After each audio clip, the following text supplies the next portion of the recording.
नमस्कार मौয়ের किचेने सबाइके अनेक अनेक स्वागत जानिए आज आमी चले एसेछि नतून एकटा भिडियो निये और ये भिडियोटी आमी की जिनिस दिए रान्ना करब ता प्रथमे देखे नेब।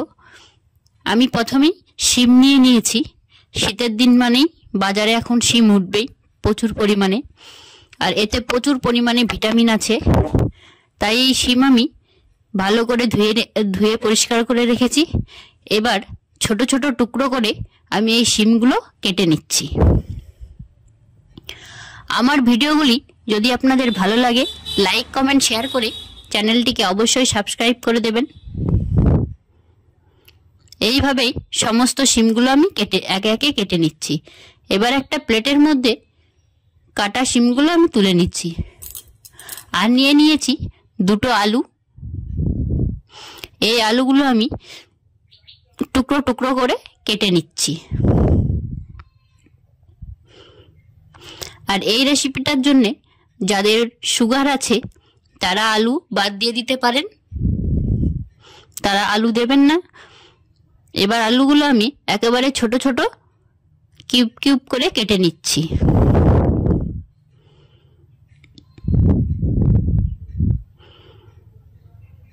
খুবই সুন্দর একটি রেসিপি, প্লিজ আপনারা পুরো ভিডিওটা দেখবেন আর ভিডিওটা দেখতে দেখতে একটা লাইক ও কমেন্ট করে দেবেন। পরের আলুটাও আমি ঠিক এইভাবেই কেটে নেব।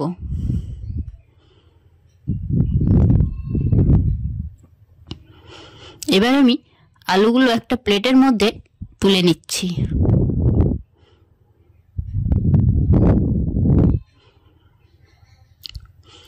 এখানে আমি 4-5টে কাঁচা লঙ্কা নিয়ে নিয়েছি। এই কাঁচা লঙ্কাগুলো আমি ভালো করে মাঝখান থেকে দু টুকরো করে চিড়ে নেব।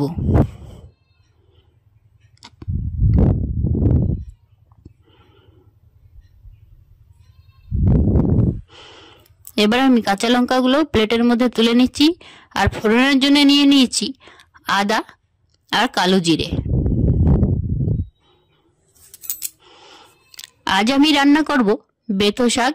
এই দেখুন শাক, আমি শাকের গোড়াগুলো ভালো করে আমি বাদ দিয়ে দিচ্ছি।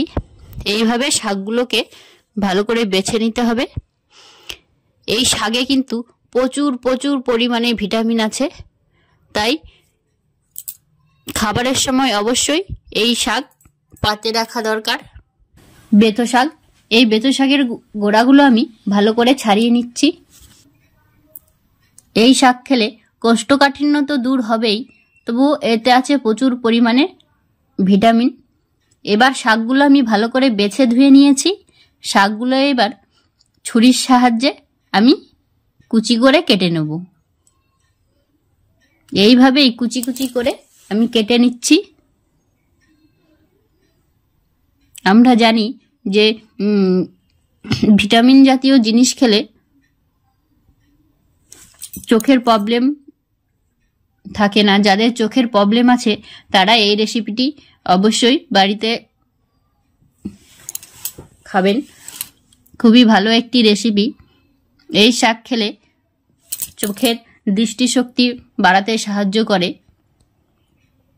তাই অবশ্যই খাবারের পাতে এই শাক রাখবেন।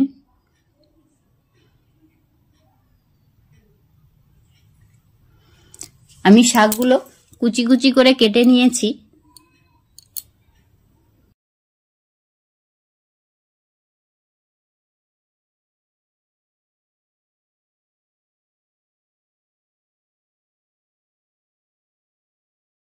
এবার আমি শাকগুলো একটা প্লেটের মধ্যে তুলে নিচ্ছি।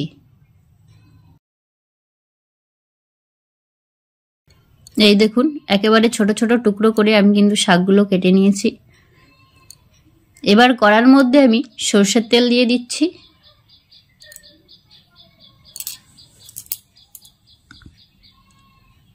আর ফোড়নে দিয়ে দিচ্ছি কালো জিরে,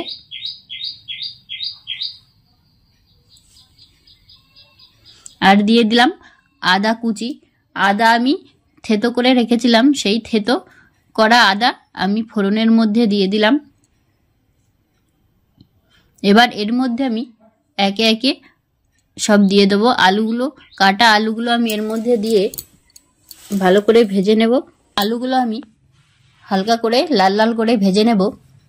আপনাদের কাছে আমার অনুরোধ রইল, আপনারা প্লিজ খাবারের পাতে এই রেসিপিটি অবশ্যই রাখবেন, যেহেতু এটা শাক। এই বেথুর শাকে কিন্তু প্রচুর পরিমাণে ভিটামিন আছে, তাই বাচ্চা থেকে বুড়ো সবাইকেই এই রেসিপিটি খাওয়ার জন্য আমার অনুরোধ রইল, আপনারা প্লিজ সবাই খাবেন। আলুর মধ্যে আমি নুন হলুদ দিয়ে দিলাম। নুন হলুদ দিয়ে ভালো করে মিশিয়ে নিলাম।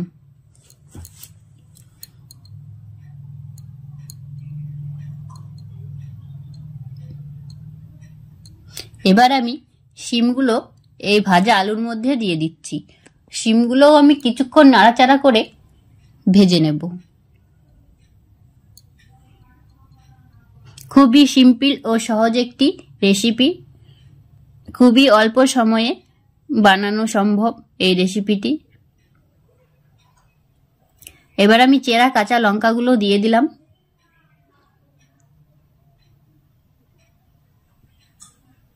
এবার আমি কাটা শাকগুলো দিয়ে দিচ্ছি। এবার ভালো করে নাড়াচাড়া করে মিশিয়ে নেব।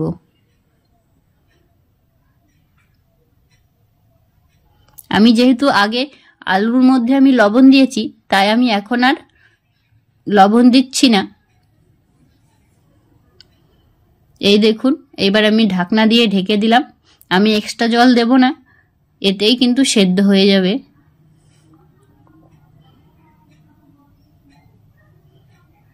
শাকটা দেখুন না, কমে একদমই অল্প হয়ে গেছে, আলুগুলোও সেদ্ধ হয়ে গেছে।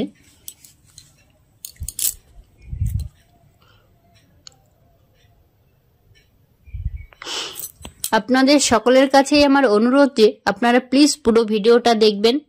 রান্নাটি হয়ে গেছে, এবার আমি প্লেটের মধ্যে তুলে নিচ্ছি। খুবই সহজ ও সিম্পল একটি রেসিপি, খুবই পুষ্টিকর একটি খাবার, আমাদের সকলেরই খাওয়ার প্রয়োজন। ভিডিওটা দেখার জন্য আপনাদের অনেক অনেক ধন্যবাদ।